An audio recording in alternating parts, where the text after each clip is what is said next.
Hello friends, in today's tutorial video we would have a discussion on Kamala Dash's My Mother at 66. Kamala Dash, as we all know, that she is a renowned Indian poet, and she wrote in Malayalam as well as in English. The poem My Mother at 66 by Kamala Dash is such a unique one in which a daughter's love and affection and at the same time concern for her aging mother gets reflected so well and so minutely. And here the author's pen name is also important, though she is known as Kamala Dash, but she has a pen name too, that is Madhavi Kutti. So let's begin the poem here. The name of the poem is My Mother at 66. Here the title is very important. Note the age that has been mentioned here in the title, 66. That means it's quite a crucial age, and it suggests that the mother of the poet is a senior citizen now. And throughout the poem, Kamala Dash's concern for her aging mother will be found. So let's begin it. Driving from my parents' home in Cochin last Friday morning, I saw my mother beside me, doors open-mouthed. That means Kamala Dash was about to take her flight from the Cochin airport, and from her mother's home to the Cochin airport, Kamala Dash was going by a car. And it was a Friday morning. It was the last Friday morning. So a question may come from here, that when was she going to Cochin airport? Which day was it? So it was last Friday and the time was morning. So on the way to the Cochin airport from home by car, Kamala Dash also had her mother sitting beside her in the same car. I saw my mother beside me, doors open-mouthed. So as we all know that when people grow old, they just get easily tired in doing anything. They start dozing, they so frequently fall asleep. So here Kamala Dash noticed that her mother, who is sitting beside her in the same car, is dozing, keeping her mouth partly open. So one thing is clear, that her mother is quite old now. She is 66. Her face ashen like that of a corpse. And seeing her mother, Kamala Dash realized that her mother looks like a dead body or dead person. As a dead body is found to keep its mouth partly open and to close its eyes. Here Kamala Dash is saying that finding her mother in such a state, a thought came into her mind that her mother looks like a dead person. Corpse means dead person or dead body. And realized with pain that she was as old as she looked. And this thing led the poet realize that her mother has really now grown so old. She is quite old now.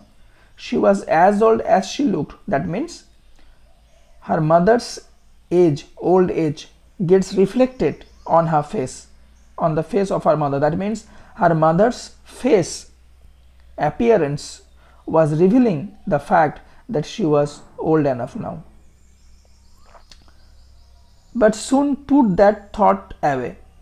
But this very thought that her mother is now quite old and is not in a good condition, so her mother may not survive for a long time, and perhaps she is going to lose her mother that day or the other. That very fear is very common to all of us. We all have some old people, old relatives in our house, be it our own parents or be it our grandparents, and a fear is always there that we have associated with them, that they are going to leave us forever this day or the other. So we all have this kind of fear, and this fear is quite common, and the fear that Kamala Das is going through here has something in common.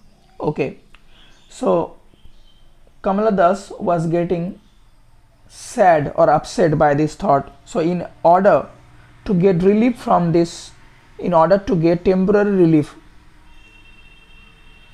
for that moment from this grief, Kamala Das tried to distract her mind, her own mind, from this thought. So in order to distract her mind from this thought of pain, from this thought which was causing pain within her, she started looking out of the car and looked out at young trees sprinting. It's also quite common that whenever we are traveling by a car or a train, any moving vehicle, the trees beside the road seems to go back, seems to run back at a speed. So here Kamala Das, in order to console her mind, her upset mind, she started having a look outside of the car, and she was noticing that how the roadside trees were retreating back, the merry children spilling out of their homes, and what further she noticed was the children who were coming out of their homes in order to play outside. So this very scenario have actually helped the poet to distract her mind partially or for that very moment from the very thought, from the very fear that her mother is old and she is not going to survive for a long time, and she is going to lose her precious mother.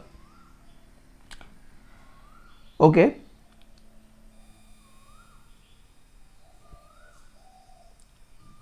But after the airport security check, standing a few yards away, but when they reached the airport, the Cochin airport, and after the security check, as we all know that there are some legal formalities, after the security check, the poet Kamala Das, she just went a few steps ahead in order to board into her plane. But before that, she was standing a few yards away from her mother. So now her mother and Kamala Das both were standing away from each other as she was about to board into her flight. And from there, I looked again at her wan, pale face as a late winter's moon. Yes, from there only Kamala Das kept on looking at her mother's face, and how she has described her mother's face, that's very important here. She has found her face to be pale and wan. That means a face that has lost its normal lustre or glow. It's quite natural, quite normal that our face loses its normal lustre or glow, yes, with the march of time as we grow old. So she found her mother's face as wan and pale, and she has compared her mother's face to the moon of winter, the last moon of winter, late winter's moon. That means as the moon in winter, the moon in the sky, when it is quite late at night, the moon is found not to be so radiant or bright. Rather, the moon is found to be in a pale condition. The moon's brightness is not so radiant, it becomes blur. So here her mother's face has been compared to the late winter's moon. And what is the ground of comparison? The lack of brightness, lack of lustre or glow. So this is the base of comparison. And if we talk about a figure of speech, then yes, it's an example of a simile. So they may also ask you a question depending on figure of speech. I'm talking here about the MCQ based questions. They may ask you that which figure of speech has been used here. Then you will have to write that this is an example of simile. Simile is a kind of figure of speech into which two objects are compared to each other. Two things or objects or persons are compared to each other, or a person is compared to an object, and where words like, as are used for comparing the two objects or things or persons and objects between them. So this comparison is very important here. Okay, and the moment she had a look at her mother's face here and found it pale and wan like that of last winter's moon, felt that old familiar ache, my childhood fear. She got the same, she realized once again the same ache or feeling of fear in her heart, the same feeling, the same ache that had been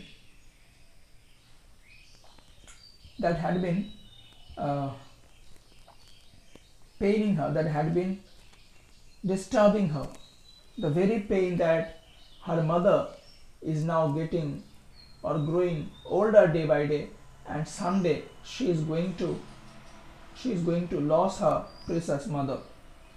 So the moment she started having a look at her mother, she went through the same pain or fear. She felt the same ache in her heart. But no one can control the time, the march of time, as we all know that we all are subject to death and decay. No one is immortal, everyone is subject to death and decay. Time cannot be controlled, the march of time cannot be controlled. But all I said was, see you soon, Amma. So this line expresses the poet's helplessness, that she also knows that we are helpless before the eternal flow of time, before the eternal and inevitable march of time. So the poet, all she could say at this moment was that, see you soon, Ma, that mom, we are going to meet again. Though the poet is saying this, but she knew this well, that it's not sure whether they are going to meet again in future or not. Yet the poet here is talking about positivity. Here the poet has given a note of positivity here. She is talking about a ray of hope, which we call optimism. The poem ends with an optimistic note here. So all she could see at this moment was, see you soon, Amma, that is mom. And all I did was smile and smile and smile. And all that she could give, she could say to her mother, the best she could do at that moment was to encourage her mother to stay strong by giving her a lively, bright, radiant smile, and that she tried her best. What she did was to give her a smile, and all I did was smile and smile and smile. Here the word has been repeated thrice. And what does it indicate? It indicates that the poet was trying his best to make her mother feel happy, to make her mother stay strong by giving a positive note at the end of the poem. So here a MCQ based question may also come, that how many times does the word smile occur in the poem? That is, it occurred thrice. For the third time it occurred thrice. So this is the poem all about. I hope that you will find this video so helpful, and I am requesting you to please subscribe the channel to have the important explanations of poems from English literature. Thank you so much. Thanks for watching.